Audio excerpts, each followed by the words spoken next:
But Nix, the captain, and Kelly were anxious ready to land, only to find Iceland airport blazing below. Crowds fought over planes everywhere, like a chaotic Black Friday, realizing the major wasn't kidding. The captain, looking to keep everyone safe, was ready to throw down with the bearded guy.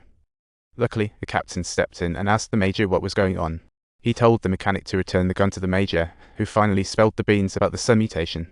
The only way to survive was to keep racing the sun westward while staying in the dark, and just then Kelly realized they didn't have enough fuel to fly. They'd have to turn back to land.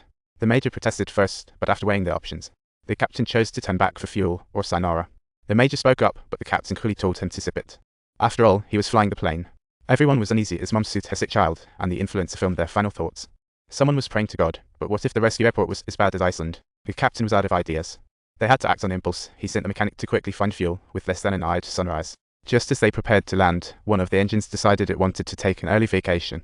The plane violently shook, prompting the captain to tell Kelly to shut down all engines. Kelly was like, what the heck? But had no choice but to comply. The captain decided to glide to a landing. A total gamble meant for tiny planes definitely not the best choice, so he warned everyone to brace for the bump.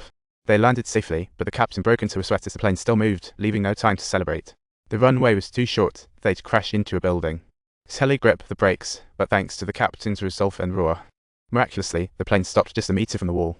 Talk about good luck and bad luck, and the passengers were just grateful to be alive. However, they ignored the captain and slid out through the emergency exits. Everyone urgently called family, but got no response. A car sped towards them, and the captain feared they were going to rob the plane, but then he saw just 3 people in military uniforms and relaxed. They wanted to join the exodus, but hesitated, unsure of the newcomers' motives. The 3 claimed to be pilots and mechanics, and maybe they could pitch in since the captain was injured, so they reluctantly decided to let them join. Everyone split up to look for fuel, tools, and food, but the influencer was sneakily hiding a bottle of booze. What was he up to?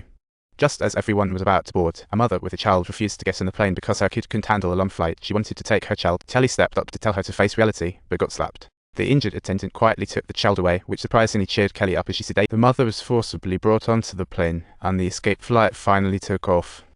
After fixing the network, everyone saw the reports, and the bearded guy found the soldiers were frauds. He quietly informed Kelly that these 3 were actually war criminals. They had killed civilians and had taken the opportunity to escape from prison. Just as they were talking, the tall one burst in, but he noticed nothing odd, grabbed water and left. The bearded man suggested throwing them out, but lives were at stake. Kelly couldn't decide. The mechanic overheard and agreed with the bearded guy, but Kelly was still torn. Suddenly one of the war criminals did something stupid and found the hidden stash of booze, wanting to indulge. The influencer didn't want to let him drink, but the commotion startled an elderly passenger. The old man, mistaking gunfire, tried to escape, causing panic. The war criminal accidentally shoved him into a pillar, killing him instantly.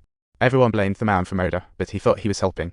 After all, doors shouldn't be opened during flights. She claimed to be active duty Air Force. Certainly she should have known better. The bearded guy moved towards her, and in a panic, she pulled out her weapon and aimed. The body calmly tried to soothe her, letting her know this was just the captain changing bandages. He told the captain in Russian she couldn't understand. Soon, they reached the next stop 2 hours before sunrise. The captain organized everyone to search separately. Then the captain assigned the 3 war criminals to look for a radio, but they went dumb. They immediately questioned why they were the chosen ones. Little Fee quickly explained the signs were in English and only they could understand. Still, they insisted the mechanic and attendant come along. The captain had no choice but to agree to avoid suspicion. Everyone witnessed the harsh reality: an old man lying on the ground and a man in the pilot seat. The young students in the fire truck looked peaceful, as if they hadn't had a chance to say goodbye to the world. Meanwhile, the captain disclosed their war criminal status and briefly outlined his plan. They split to search for fuel and food. They would take off as soon as the mechanic and stewardess shook off the war criminals, but things didn't go as smoothly as hoped. The mechanic tricked the 3 into a room as planned, but the naive flight attendant refused to leave with him. In a critical moment, the mechanic had to abandon the flight attendant and escape. The 3 quickly broke out, shooting at the mechanic's car, but still couldn't stop him. Seeing this, the 3 chased his car, while the flight attendant screamed in vain, awaiting her fate. "Auntie, over to the other side." Jim boarded first, told the bearded man the attendant hadn't arrived. Time was urgent, no delays for personal reasons. The plane started taxiing. The captain, learning the attendant was missing, wanted to stop, but soldiers were already shooting at it. Stopping would invite retaliation, so the captain had to speed up. As the plane accelerated, the soldiers steadily weakened. Only the soldier who'd earlier shot the old man kept going and had made it to the landing gear. Just then, a frightened passenger realized the window had been shot out and, trying to stop the takeoff, realized it was too late. Later, the captain checked and deduced the soldier shot himself while chasing. Instead of taking emergency measures, he let passengers just stare.